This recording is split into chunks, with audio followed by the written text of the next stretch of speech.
Ibu mungkin sedikit mengulang perihal PK yang Ibu ajukan, perihal putusan MA seperti apa, Bu? Jadi PK yang saya ajukan adalah bahwa pertama, tidak masuk akal bahwa perkara ini dilanjutkan.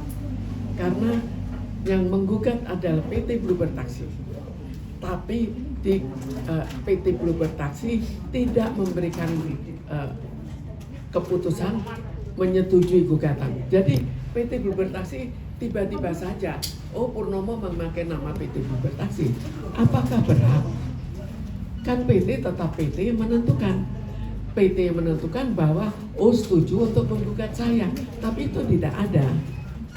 Lalu kalau memang PT, siapa yang mewakili PT? Saya atau Purnomo?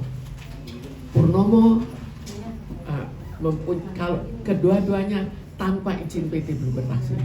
Tapi Purnomo ditambah dengan yang tercantum pada pasal 99 bahwa tidak berhak untuk mewakili perseroan karena adanya benturan kepentingan.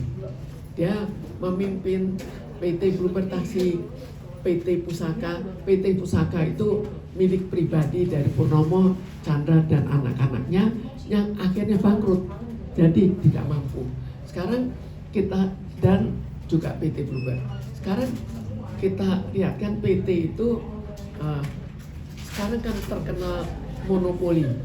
Apakah betul monopoli?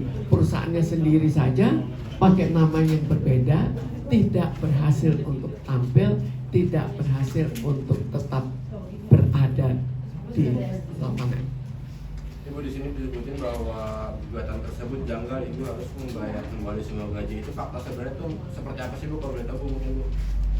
Ya, itu putusannya. Jadi pada saat itu Ketua Pengadilan Negeri Jakarta Selatan mengatakan bayar jika atau runding jika tidak tercapai kita rundingkan kembali. Tiba-tiba langsung eksekusi. Kan masih ada bantahan. Tapi bantahan saya belum tertulis. Saya mengatakan begini, Pak, ini semua tidak ada buktinya. Kok tidak ada buktinya saya bayar? Jawabannya sederhana, ini putusan harus diikuti. Artinya di sini Ibu merasa bahwa dizolimi atau seperti apa sih mungkin Bu? Karena kan tadi Ibu bilang nggak ada buktinya, tapi Ibu harus mematuhi putusan sementara itu tidak terbukti gitu ya kasarnya. Ya, saya jelas menganggap ini keterlaluan, bukan sekedar salah. Apakah mereka merem lalu dibuat oleh Purnomo, nggak tahu juga putusannya. Anak-anak Ibu juga dilibatkan juga ya? Dilibatkan untuk membayar. Bayangkan penderitaan mereka. Kalau ini sudah betul-betul dijalankan, bagaimana penderitaan mereka? Itu satu poin. Apakah tega saya bahwa anak akhirnya hanya bekerja untuk Purnomo seorang diri? Karena nanti di Bluebird pasti hartanya akan diambil oleh Purnomo. Purnomo bisa dibayangkan pada tahun 2014 itu majalah Forbes itu mengatakan bahwa kekayaannya 16,7 T. Ya. Pada 2025 Bluebird-nya nggak punya uang, mungkin nggak? Kan terlalu aneh. Lalu dari banyak hal bisa kita lihat bahwa terlalu tidak masuk akal, tapi tetap berjalan. Jadi seperti mainan saja ini. Mereka hakim-hakim tidak memikirkan bagaimana perasaan seorang ibu yang anaknya kemungkinan harus menderita seumur hidup hanya karena putusan main-main yang mereka keluarkan. Tanggung rentenya berapa miliar gitu? 140 miliar. 140 miliar yang harus ditanggung oleh ibu dan anak mungkin dan cucu. Ya, itu apa tidak dan apa lucu kan? Masalahnya alasannya juga sangat lucu tanpa suatu bukti. Malah kalau kita ikuti buktinya adalah justru bahwa Purnomo yang kurang bekerja. Ada langkah hukum apa ke depannya nanti? Saya sekarang masih PK. Langkah hukum berikutnya saya juga belum tahu apa yang akan saya lakukan. Nanti akan ke Komnas HAM atau ke lembaga? Saya pikir nantinya mungkin saya akan keliling karena sudah tidak bisa lagi, sudah betul-betul suatu yang keterlaluan, betul-betul keterlaluan gitu. Ada tanah juga Bu yang disita atau seperti apa? Jadi sita sudah dilakukan penyitaan, tapi saya tidak tahu apakah dilaksanakan atau tidak karena saya tidak diberi kesempatan untuk mengecek. Lalu sebelumnya dilakukan oleh anaknya Purnomo, yaitu Nini, Sri Adriani Lestari. Itu saya juga harus berjuang mati-matian untuk membuktikan. Jangan dikira itu gampang. Saya bisa membuktikan ini tidak ada di putusan. Tapi untuk menemui orang-orangnya, ini yang sangat susah.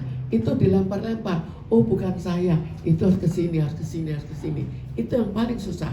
Itu yang makan waktu sampai 4 tahun. Bu, apakah di sini suami diketahui tersebut ada peran mungkin atau gimana? Saya anggap jelas, perannya jelas. Jadi kita lihat kan semuanya satu persatu diminta untuk menjatuhkan saya. Yang pertama itu Krisna diminta menjatuhkan saya melalui apa? Waktu itu tahun 1994 dia mengambil seluruh saham saya di PT Sigler, anak perusahaan dari PT Bluebird Taxi. Perusahaan itu dianggap nantinya akan go public dan akan lebih besar dari PT Bluebird Taxi. Karena itu seluruhnya diambil. Tapi pengadilan dulu lebih baik daripada pengadilan sekarang. Jadi ternyata saya berhasil memenangkan perkara dan seluruh saham saya harus dikembalikan. Ini fakta yang bisa kita lihat. Bahkan pada tahun 2000 saja saya masih bisa memenangkan perkara di mana mereka Purnomo dan Chandra membuat pengadilan perkara pembagian warisan. Tapi itu di pengadilan agama, tapi saya tidak dilibatkan. Tiba-tiba sudah diputuskan. Kebetulan sekali saya pengacaranya saya tahu. Akhirnya pengacaranya dipanggil ke polisi sampai dia juga minta ampun terus-terusan persoalan untuk harus dia kan rugi kan 3 hari gitu. Tapi bagusnya dia orang yang jujur. Saya perkirakan tetap orang yang jujur, dia tetap mempertahankan bahwa saya tidak pernah memberikan kuasa, baik lisan maupun tertulis. Jadi itu tidak sah. Itu yang dia pertahankan. Tapi sangat saya sayangkan bahwa orang yang begitu jujur akhirnya terpaksa melepaskan diri sebagai pengacara. Karena akhirnya juga entah ada apa, tapi memang sulit untuk pengacara yang jujur. Nah, kalau peran suami diketahui sendiri di kasusnya apa Bu? Kalau begitu mungkin Bu perannya Bu. Bagaimana? Peran suami diketahui sendiri. Ya. Sekarang kita bayangkan yang melakukan siapa? Yang melakukan itu Purnomo, Chandra, dan semua anak-anaknya. Yang harus menandatangani dalam setiap pengakuan siapa? Termasuk Endra sebagai anak dari Chandra. Terlibat atau tidak? Di sini juga ada tanda tangan dia, di mana dia ikut